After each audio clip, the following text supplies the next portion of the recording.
আসন্ন টি-20 বিশ্বকাপের জন্য গতির সাম্রাজ্যের সম্রাট উসেইন বোল্টকে এই টুর্নামেন্টের ব্র্যান্ড অ্যাম্বাসেডর বেছে নেওয়া হল।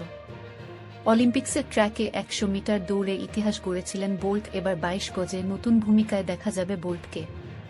আগামী 5 জুন থেকে আমেরিকা ও ওয়েস্ট ইন্ডিজের মাটিতে শুরু হচ্ছে টি-20 বিশ্বকাপ।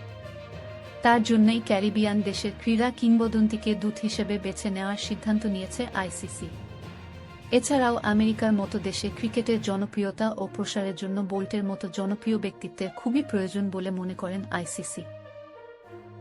নতুন দায়িত্ব পেয়ে উচ্ছ্বসিত বোল্ট বলেছেন, ক্যারিবিয়ান দ্বীপপুঞ্জে ক্রিকেট জীবনের গুরুত্বপূর্ণ অংশ, আমি সেখান থেকেই উঠে এসেছি। ক্রিকেট সবসময় আমার হৃদয়ের খুব কাছাকাছি ছিল।